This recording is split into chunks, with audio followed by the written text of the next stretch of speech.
Heidi is a young girl without parents who was raised by her aunt, Diet. But it seems that taking care of the child has become a burden for her, and she decided to take her niece to her grandfather, Alpohi.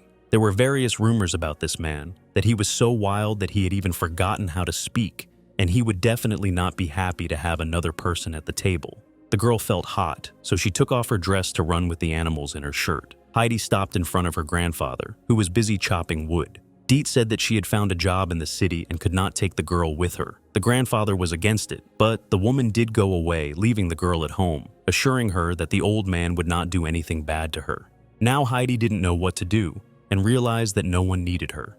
Alpohi locked himself in the house, leaving his granddaughter on the street. She had no choice but to go to the barn. She spent the night there next to the goat. In the morning, the grandfather silently went into the barn, brought some milk, and gave it to his granddaughter to drink. He was going to take her to the pastor to decide what to do with her. The pastor examined Heidi, looked at her teeth, and concluded that she was healthy, so there would be no problems with her. Alpohi was not going to keep the girl anyway. Perhaps some farmer would be interested in her. However, the pastor would be leaving for the city in 3 days, so Heidi would have to stay with her grandfather for the time being. The grandfather allowed her to stay in the house, even though there was only one chair and one bed inside. The girl was not upset. She was even happy to have a hayloft. The next morning, she met a young shepherd named Peter, and they went to herd goats together.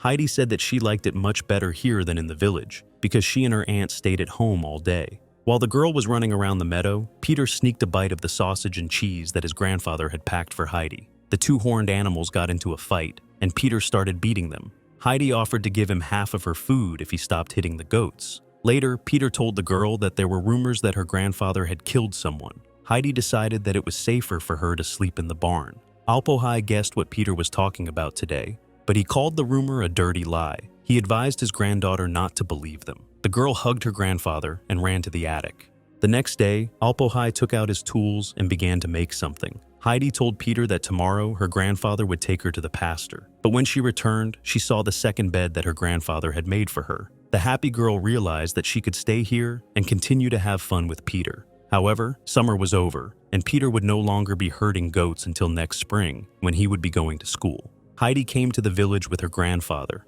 Everyone looked at Alpohi with suspicion and displeasure. They met the pastor again, who insisted that the girl go to school and learn to read. This was what Heidi wanted, but her grandfather had different views on life. The child was bored and waited for spring to come, and her friend Peter to return. To cheer up his granddaughter, Alpohi took her sledding and brought her to Peter's house. While the boy was at school, Heidi met his mother and blind grandmother. Eventually, Peter came along. The family lived very poorly, eating boiled potatoes and stale bread. In the spring, Dede unexpectedly returned to the village. She told Alpohi that she had found a place for Heidi in the house of a rich family. She would be enrolled in school with the family's daughter. But this time, Alpohi did not want to let his granddaughter go. Dede assured Heidi that a big and beautiful house was waiting for her in the city. The rich parents wanted their daughter to have a friend. Heidi's wanted to stay with her grandfather. Then Dede said that her grandfather also wanted her to leave, and did not even let her say goodbye to Peter. The old man realized that he had been deceived.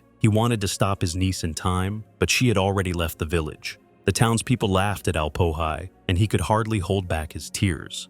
Heidi looked sadly at her favorite alpine mountains. Soon the girl found herself in bustling Frankfurt. Her aunt brought her to the Sesamon mansion, a huge house full of servants. At first, Heidi met the governess, a strict woman who decided that the girl was too young and that her name was not very Christian. However, her aunt assured her that Heidi was exactly what the owner wanted, an unspoiled girl from the countryside. The aunt was in a hurry to get her payment because she had actually sold her niece. Heidi met a girl named Klara who was unable to walk and was confined to a wheelchair. Heidi started rolling Klara around the room and accidentally broke a vase. Klara lied and said it was her fault. During lunch, Heidi started to eat soup directly from the plate because she did not know how to use cutlery.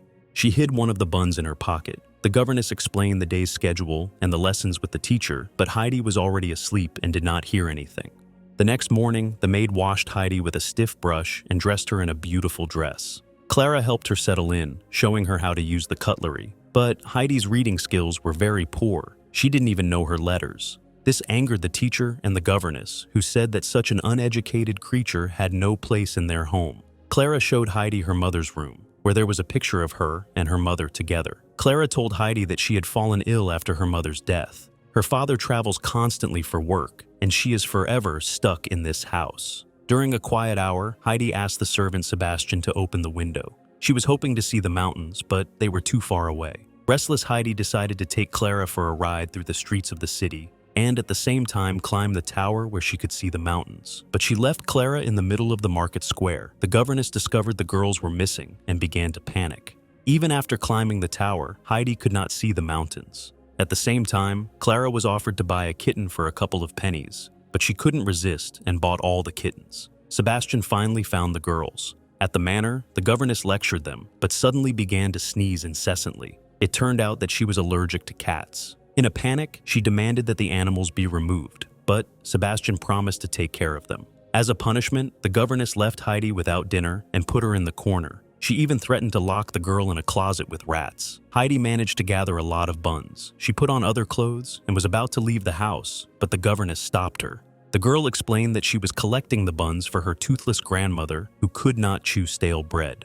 Klara burst into tears because she was afraid of losing her friend. She locked herself in her room and felt sick. Heidi decided to support her friend. They could have a great time together, but learning was very difficult for Heidi. She could not learn her letters. One day, Mr. Sesemann came to the estate with his mother. The woman, who was much gentler than the governess, asked Heidi to call her grandmother. Her father noted that Klara was happier with her new friend, but the governess insisted that Heidi was not herself. She did not know her letters, interfered with Klara's studies, and behaved wildly. Grandma decided to check it herself. She resorted to a trick. She did not read Heidi a fairy tale before bedtime and offered to find out the sequel herself if the girl could read.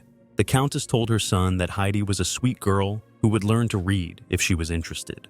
But living in this house is hard for her because she is unhappy. However, this did not matter to Mr. Sesemann as long as Klara was happy. When the maid was stealing the master's wine at night, she heard strange sounds. Together with the governess, they decided it was a ghost. Sebastian discovered that the front door was open, but who had opened it? All the servants believed that something supernatural was involved. Heidi did indeed learn to read quickly, which brought joy to the teacher and the Sesemann family. The father promised Klara that Heidi would stay with them forever. Upon hearing this, Heidi burst into tears at night. Soon after, her grandmother left the estate, and the governess became the main educator again. One night, the doctor heard strange noises. Together with Sebastian, they took pistols to repel the attack of an intruder. But it turned out that it was Heidi. She sleepwalks and goes out into the yard to look into the distance, probably towards the mountains. Sesemann found another pile of buns. When Heidi woke up, she told him that she had dreamt of her grandfather, and she burst into tears.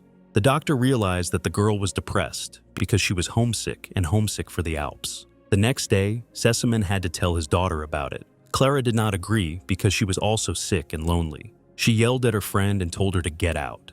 Today, Heidi was to be taken home to her grandfather. She wanted to talk to Klara, but the upset girl wouldn't open the door. A whole basket of buns was collected for Heidi. She asked to give Klara a wooden figurine that her grandfather had carved for her.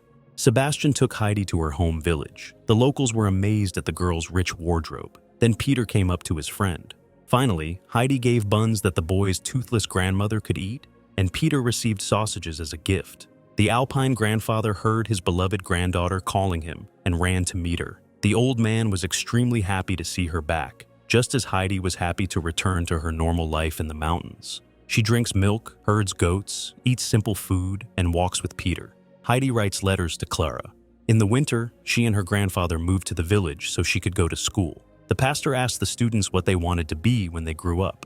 Some answered, a shepherd or a farmer. Heidi said she wanted to write stories, which made the children laugh. Heidi has tutoring with Peter after school, but he is having a hard time learning.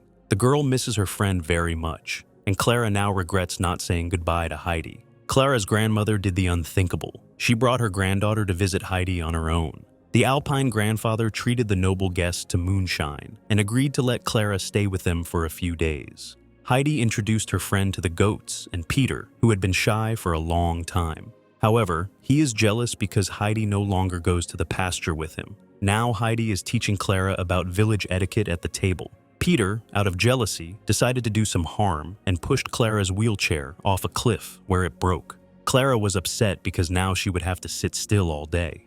The Alpine grandfather realized that it was Peter's fault. He carried the sick girl on his shoulders to the pasture. The old man told Peter to take care of the girls and left. The boy was still angry, and Heidi went to pick berries. Klara was left alone. A butterfly landed on her leg and flew away. The girl did not notice how she suddenly got to her feet and almost followed the butterfly. With the support of Heidi and Peter, she managed to take a few steps. The next day, she was able to do it on her own. Sesemann came to the mountains to pick up his daughter. He was furious that her grandmother had brought Klara without his permission, but the man was speechless when he saw his daughter walking towards him without any help. It was just incredible. Her grandmother gave Heidi a book, but no words. She had to fill in the pages herself. It didn't matter that the local children were laughing at her desire to write stories. They have seen nothing but this village, and she has seen the world. If something brings you joy, you have to do it. The friends said goodbye, and Klara went back to her city, and Heidi returned to her goats, Peter, and her usual life in the Alps, in freedom. I rarely cry watching full-length movies, but this is exactly the moment.